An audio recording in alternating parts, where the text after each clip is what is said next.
here today is part of that exchange that took place before the former House, or excuse me, the House Chair and Mike Morell. Roll it. Just as I had given the deputies a heads up that this was an issue, I told the deputies orally that the analysts had looked at the issue and that they were sticking with their judgment that there had been a protest.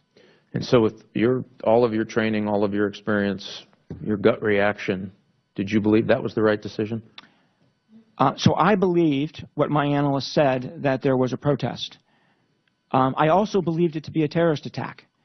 You see, we never saw those two things as mutually exclusive. And so I believed both of those at the same time. Knowing what you know now, would you have been surprised that many of the eyewitnesses that we've talked to said they were surprised by the narrative on Sunday, I think the 16th?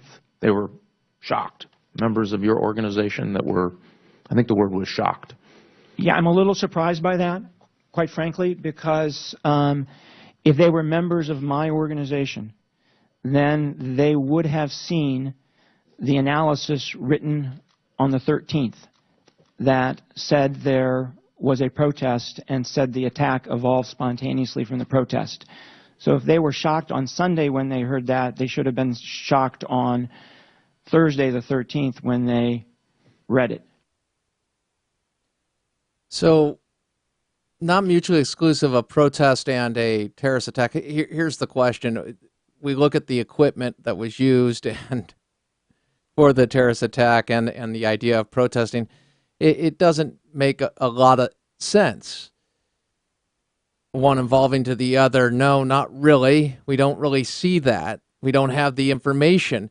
The other excuse that was used to change the talking points and not reference Al-Qaeda was because it was classified information. And referencing Al-Qaeda would give up classified information and the source, or sources, pardon me.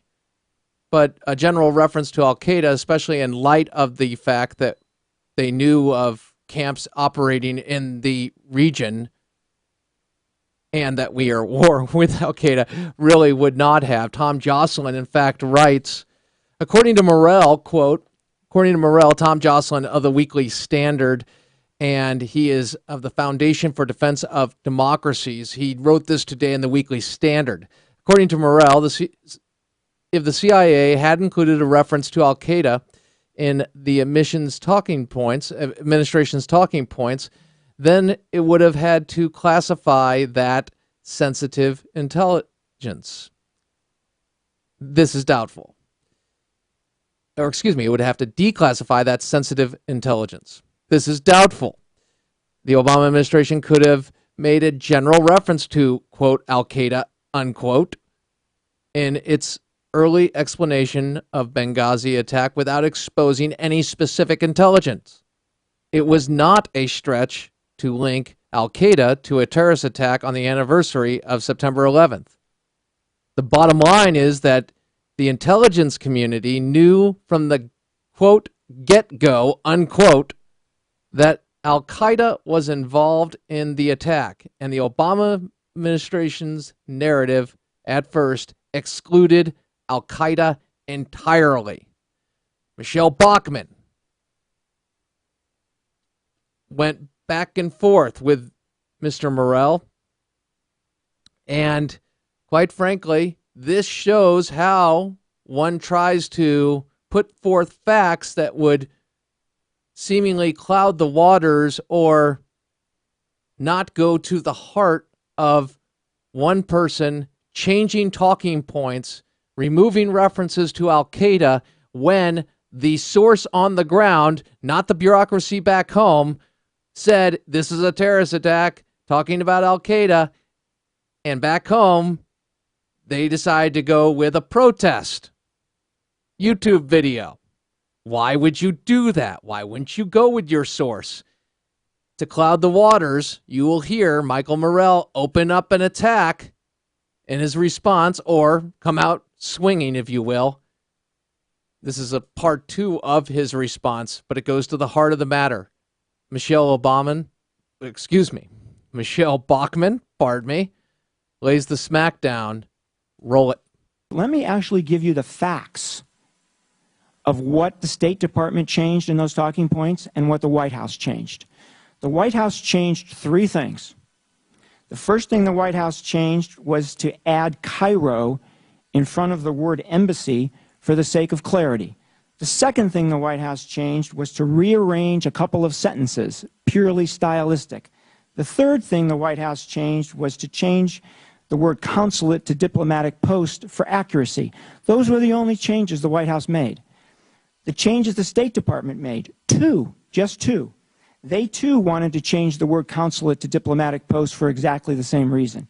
The second change the State Department made was to remove the entire bullet on Ansar al-Sharia, because State Department said it was premature to single out a specific group, and the CIA agreed because the only unclassified evidence we had at the time was Ansar al-Sharia's public statement, which they then retracted.